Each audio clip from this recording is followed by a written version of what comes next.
If you want to understand how Porsche has created the new 911 Turbo S, it's perfectly simple. Imagine one of those electric turbos from the 911 GTS and then double it. Twin electric turbos, 711 horsepower, the most powerful 911 ever made for the road. And no, I didn't mean to paint to sample match my t-shirt to the car.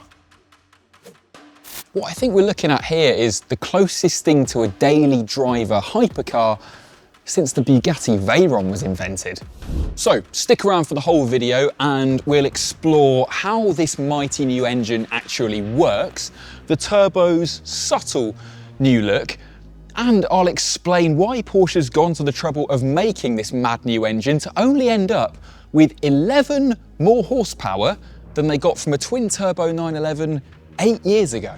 Not that it's slow, of course. Porsche claims 0 to 62 miles an hour 0.2 faster than McLaren's upcoming W1 hypercar.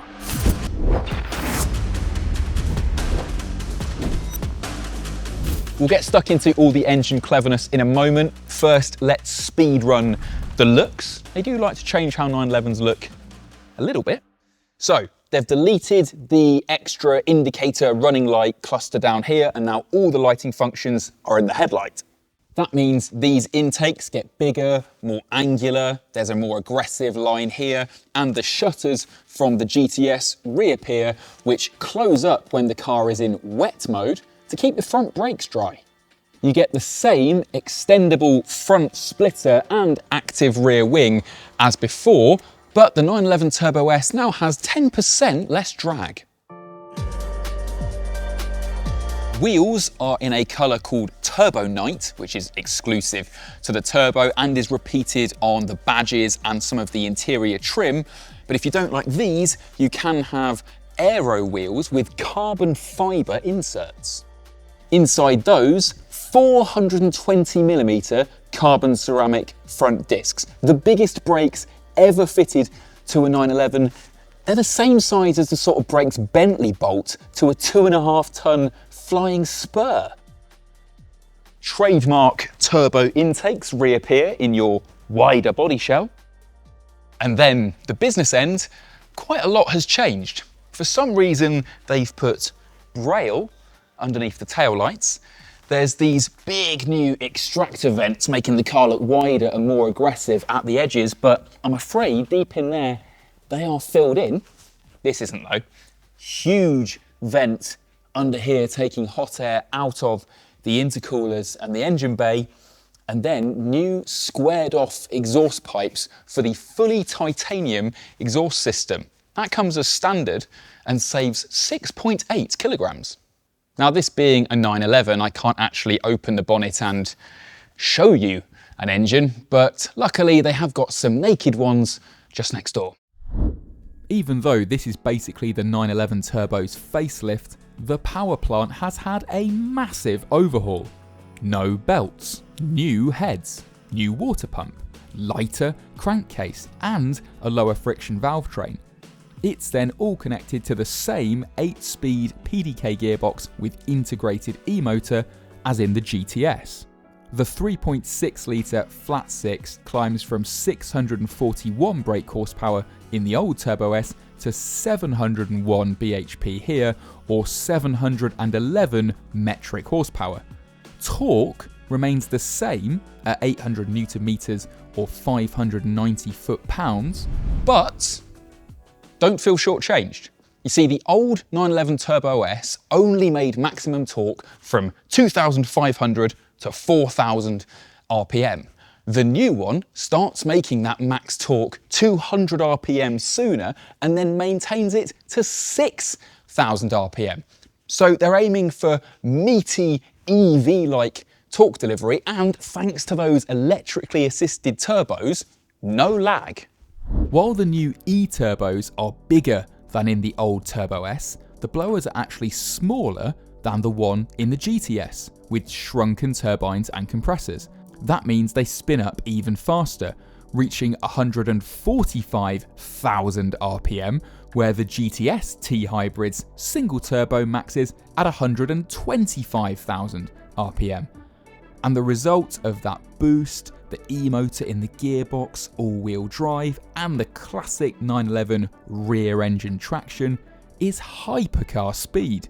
0 to 60 takes 2.5 seconds, and that is a conservative German Porsche claim using a full tank of 20-year-old 81 octane fuel. I think real world you'll see these go sub 2.5 seconds to 60, and that's Bugatti's Chiron pace.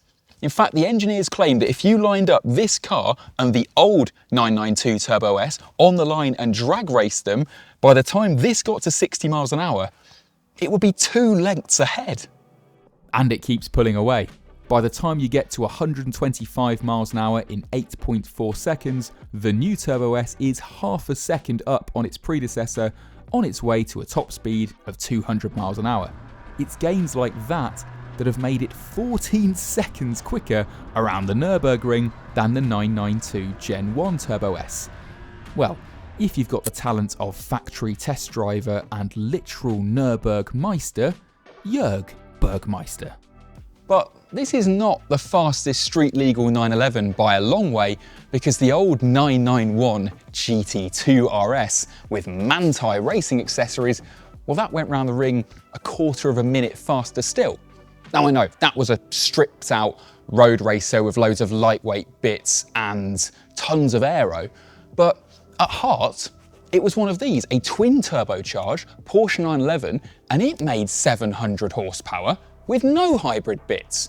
So why is Porsche spending millions on that totally new engine just to stand still? According to the engineers, there are 2 reasons. 1, drivability. The GT2 RS had scary lag and a savage power delivery that they insist isn't appropriate in an any-weather daily driver 911 turbo. Electric turbos erase that lag. And secondly, this engine is just more future-proof. It achieves best-in-class combustion efficiency and generates 9 grams less CO2 per kilometre than the old Turbo S. This is how hard car companies are now having to work to satisfy their customers' power demands and comply with all the legislation. And I did ask Porsche, why didn't you just make it a plug-in hybrid? And they said, well, doing that would have added 200 to 300 kilos more weight. It would have probably robbed a load of the trademark boot space. And one of them even said, because we're in the business of making sports cars, not lorries. Mind you, the 1.9 kilowatt hour hybrid battery, the motors, the cables, all add 85 kilos to the Turbo S, taking it the wrong side of 1700 kilograms. But you can save weight by throwing carbon fibre at the problem. Oh yes, Porsche is properly leaning into pointless carbon fibre options. You can have carbon fibre aero kit, carbon fibre wheel inserts, carbon fibre air intake, the exclusive turbo carbon trim inside, and the must-have accessory for Cars and Coffee next year, the carbon fibre wiper arms, which save, and I'm not joking, 600 grams.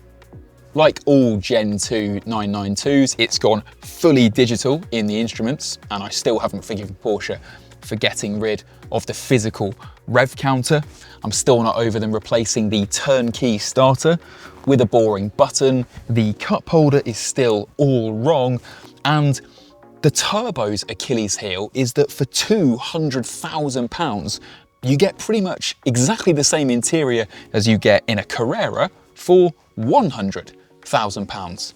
It's slightly lacking some sense of occasion. And you have to remember, this thing competes with some properly exotic supercars. New bits? Well, there's a delightfully 80s boost gauge in the digital display.